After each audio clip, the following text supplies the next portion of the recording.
4번 문제입니다. 그림 가는 점이 측리를 나는 가의 영역 A와 B를 구성하는 퇴적물의 입자 분포를 나타낸 것이다. 기역과 니은은 각각 A와 B의 입자 분포 중 하나이다.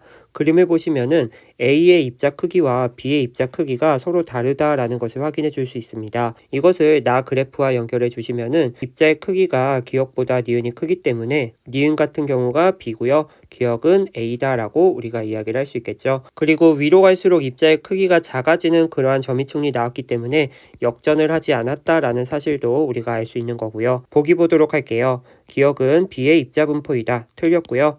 A는 주로 자갈로 이루어져 있다. A 같은 경우는 입자의 크기가 지금 16분의 1mm보다 더 작고요. B 같은 경우는 2mm 정도입니다. 입자의 크기가 2mm 이상인 것들을 우리가 자갈이라고 하고요. A 같은 경우는 16분의 1mm보다 더 작은 상황입니다. 그렇기 때문에 우리 자갈이라고 이야기를 할 수 없다. 그 다음에 가를 통해 지층의 역전 여부를 판단할 수 있다. 맞는 말이죠. 5번 문제입니다. 그림은 방사성 동위원소 X와 X에 의해 생성된 자원소 Y 함량 변화를 기억 과 니은 순으로 순서 없이 나타낸 것이고 표는 어느 화강암에 포함된 X에 대한 Y의 함량비를 일정한 시간 간격으로 나타낸 것이다. 방사성 동위원소 X 이것을 우리가 모원소라고 하고 붕괴되어서 만들어진 거 Y, 자원소라고 할 수 있겠죠. 우리가 반감기 그래프에서 가장 먼저 확인해야 되는 거는 절반이 되는 그러한 시간입니다. 이것을 반감기라고 하는데 X의 반감기는 2억 년입니다. 그리고 지금 기역과 니은 X, Y를 연결해 줘야 되는데 처음량 100에서 점점 줄어드는 이 니은 같은 경우가 모원소라고 우리가 이야기를 할 수 있고 그 다음에 점점 생겨나고 있는 기역 같은 경우는 자원소다라고 이야기를 할 수 있겠죠. 그렇기 때문에 X는 니은에 해당하는 거고요. Y는 기역에 해당하는 것이다. 이제 표를 해석해 보도록 할 텐데 T라는 시간이 지나고 나서 X와 Y의 함량의 비가 1이 나왔습니다. 그리고 T의 2배인 2T가 지났을 때 X의 함량분의 Y의 함량이 3입니다. 이것은 우리가 반감기 1회, 2회 거칠 때 모원소, 자원소 비 이것을 가지고 생각을 해주시면 되는데 반감기 1회 거치게 되면은 모원소와 자원소의 비가 1대 1이죠. 그 다음에 2회를 지나면은 1대 3이고 3회를 지나면은 1대 7입니다. 이것을 그대로 연결을 해주시면 되는 거고 다시 말해서 이 T라는 게 우리가 2억 년으로 생각을 했던 반감기다라고 생각을 할 수 있는 거겠죠. 아직까지 이 B가 어렵다면은 처음 X의 양을 100이라고 하고 Y를 0이라고 두면은 반감기 1회 지나면은 50대 50, 그 다음에 또 한 번 지나면은 25대 75 이러면은 1대 1, 그 다음에 1대 3, 한 번 더 하면은 1대 7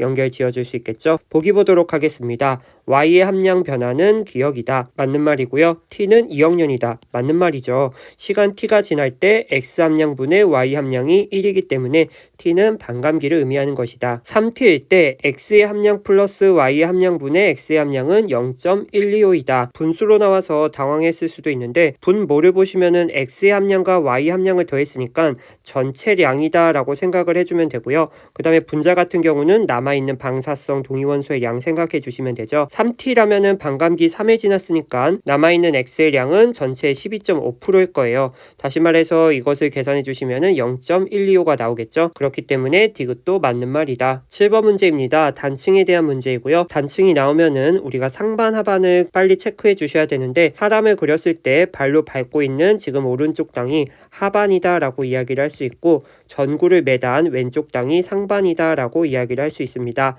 상반이 하반에 대해서 내려갔기 때문에 이러한 단층을 정단층이다 라고 이야기를 하죠. 보기 보도록 하겠습니다. 기억, 정단층이 나타난다. 맞는 말이고요. 단층의 하반에는 향사 구조가 나타난다. 그림을 보시면은 이런 식으로 습곡이 끊어져 있습니다. 우리가 습곡에서 위로 볼록한 이 부분을 배사라고 하고 아래로 들어간 부분을 향사라고 했었죠. 하반에 지금 향사 구조가 나타나 있습니다. 그렇기 때문에 니은도 맞는 말이고 지층 A는 지층 B보다 먼저 생성이 되었다. 문제에서 지층의 역전이 없었다라고 했으니까 아래에 있는 지층일수록 더 오래된 지층이죠. 지금 A와 B를 보시면은 A에 해당하는 영역이 B에서는 여기에 있습니다. 단층이 일어났기 때문에 위아래 차이가 있는 거죠. B 같은 경우는 그 위에 퇴적이 됐기 때문에 A보다 나중에 생성되었다라고 이야기를 할 수 있는 거겠죠. 다시 말해서 지층 A는 지층 B보다 먼저 생성되었다. 맞는 말입니다. 따라서 답은 기역, 니은, 디귿이다. 다음은 화석 가나다에 대한 새 학생의 대화 모습을 나타낸 것이다. 학생 A를 보겠습니다. 고사리는 육상 환경에서 형성된 퇴적층에서 발견될 수 있어.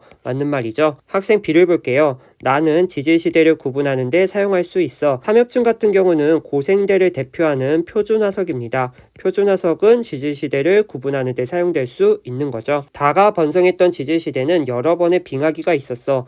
암모나이트는 중생대입니다. 중생대는 빙하기가 없고 온난한 그러한 시대라고 이야기를 했습니다. 그렇기 때문에 학생 C는 틀렸다라고 이야기를 할 수 있고 답은 학생 A와 B이다. 그림은 H활도상에 분류된 별의 집단 기억과 니은을 표는 서로 다른 별의 물리량을 나타낸 것이다. 이에 대한 설명으로 옳은 것은 표를 보시면은 가의 별은 절대 등급이 플러스 11.3이고 분광형은 A2입니다. 그러면 분광형 A2의 절대 등급 11.3인 것은 바로 니은 집단이죠. 그렇기 때문에 우리 가 같은 경우는 니은에 해당한다라고 이야기를 할 수 있고 나 같은 경우는 절대 등급이 마이너스 0.2고 분광형이 K2입니다. 마찬가지로 이어주시면은 나에 해당하는 것은 기억에 들어가겠다. 보기를 보도록 할게요. 기억을 구성하는 별은 주로 백색외성이다. 우리가 H활도상에서 대각선에 있는 애들을 주계열성이라고 했고요. 그 다음에 이쪽에 있는 애들을 거성, 그 위에 있는 애들은 초거성, 그 다음에 이쪽에 있는 애들을 백색외성이라고 이야기를 했었죠. 기억을 구성하는 별은 주로 백색외성이다. 틀렸습니다. 별의 반지름은 기억보다 니은에 속한 별이 크다. 우리 적색거성은 백색외성보다 반지름이 정말 크죠. 가는 기억에 속한다. 틀렸죠. 광도는 가보다 나가 크다. 우리가 절대 등급을 보고 광도로 연결 지어줄 수 있습니다. 절대 등급이 낮을수록 광도는 높은 값을 가졌습니다. 절대 등급이 가가 나보다 크기 때문에 광도는 더 낮다라고 이야기를 해야 되는 것이고 밀도는 가보다 나가 크다. 우리 밀도 큰 애는 백색외성이죠. 백색외성이 거성보다 밀도가 큽니다. 그렇기 때문에 가보다 나가 큰 게 아니라 가가 더 크다. 따라서 이 문제의 답은 2번이죠. 그림은 서로 다른 주계열성 기억 니은 디귿에서 방출되는 복사에너지의 상대 세기를 파장에 따라 나타낸 것이다. A와 B는 각각 수소 흡수선과 이온화된 칼슘 흡수선 중 하나이다. 이에 대한 설명으로 옳은 것만을 보기에서 있는 대로 고른 것은 일단 우리가 수소 흡수선이랑 칼슘 흡수선이 나오면은 두 가지 별을 생각해 줘야 됩니다. 수소 흡수선은 A형 그리고 칼슘은 G형 별에서 뚜렷하게 나타나는 그러한 흡수선들이었습니다. 그리고 표면온도는 A형이 G형보다 높습니다. 표면온도가 나오면은 최대 파장도 생각해 줄 수 있습니다. 반비례하기 때문에 A가 G보다 작죠. 다시 말해서 파장이 짧은 A가 수소 흡수선이다 라고 이야기를 할 수 있고 B 같은 경우는 칼슘 흡수선이다 라고 이야기를 할 수 있는 거겠죠. 이러한 것들을 가지고 보기 보도록 하겠습니다. B는 칼슘 흡수선이다. 맞는 말이고 표면 온도는 기억 니은 디귿이다. 이것은 복사에너지의 상대 세기를 보시면 되죠. 기억이 가장 크고 그 다음에 니은 그리고 디귿입니다. 다시 말해서 표면 온도도 마찬가지로 기억 니은 디귿 순서겠죠. 그렇기 때문에 니은은 틀렸고 수소 흡수선의 세기는 디귿 니은 기역이다. 이것은 얼마나 흡수됐는지 우리가 확인하면 됩니다. 그림을 보시면은 이런 식으로 흡수선들을 우리가 비교해 주면 되는 건데 니은이 가장 많이 내려갔고 그 다음에 기역 그 다음에 디귿입니다. 그렇기 때문에 흡수선의 세기는 니은과 기역을 바꿔주면 되는 것이겠죠. 따라서 이 문제의 답은 기역이다. 그림 가는 주계열성 A와 B가 각각 A'과 B'으로 진화하는 경로를 나는 A 또는 B의 내부 구조를 나타낸 것이다. 일단 나 그림을 보시면은 중심핵 다음에 복사층이 나왔고 그 다음에 대류층이 나왔습니다. 이것은 태양질량 정도를 가진 별의 내부 구조죠. 그 다음에 가를 보겠습니다. 일단 A가 B보다 왼쪽 위에 가 있습니다. 우리가 주계열성에서 왼쪽 위로 갈수록 커지는 값들이 있었죠. 온도도 커졌고 반지름도 커졌고 그 다음에 광도도 컸습니다. 그리고 문제에서 친절하게 지금 태양질량의 1배인 별 라인에 B가 위치하고 있습니다. 그러면 자동적으로 나는 B에 해당한다 라고 이어줄 수 있는 거겠죠. 이런 느낌 가지고 보기 보도록 하겠습니다. 나는 B의 내부 구조이다. 맞는 말이고요.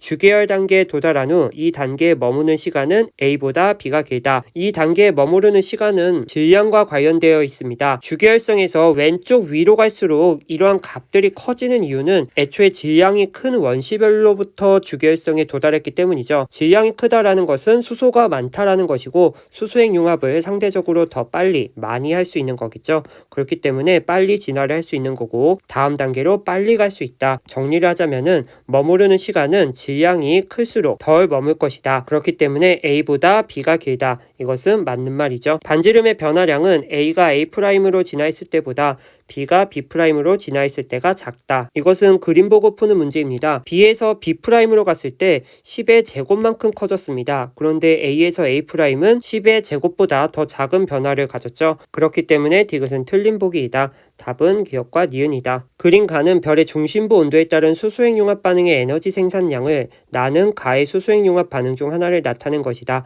별 A와 B는 주계열성이다. 그림 나에 나와 있는 수소핵융합 반응은 CNO 순환 반응이죠. 이것은 태양보다 질량이 큰 주계열성에서 주로 일어나는 반응입니다. 이에 대한 설명으로 옳은 것만을 보기에서 있는 대로 고른 것은 태양의 중심부에서는 주로 나에 의해 에너지가 생성이 된다. 틀렸죠. 태양의 중심부에서는 CNO가 아니라 양성자 반응, PP 반응이 더 우세합니다. 나에서 탄소는 촉매로 작용한다. 맞는 말이죠. 디귿을 보겠습니다. 수소핵융합 반응에 의한 총 에너지 생산량 분의 PP 반응에 의한 에너지 생산량은 A가 B보다 크다. 전체 생산량은 각각의 값들을 더해서 우리가 이해를 하면 되는 건데 일단 B 자체가 중심 온도가 높고요. 에너지 생산량도 많습니다. 그런데 문제에서는 이 값을 분모로 내려보냈죠. 그 다음에 PP 반응을 보시면은 A가 B보다 작은 값을 갖습니다. 이러한 것들을 토대로 생각해 주시면은 A보다 B가 큰 게 아니라 B보다 A가 크다라고 해야겠죠. 그렇기 때문에 디귿도 틀렸다. 따라서 답은 니은입니다. 디귿이 이해가 안 된다면은 여러분들이 수치를 대략적으로 넣어서 계산해 보는 것도 한 번쯤 해볼 만합니다. 8문제 한번 같이 풀어보았고요. 궁금하거나 이해가 안 되는 것들은 학교에서 질문해 주면 됩니다. 끝.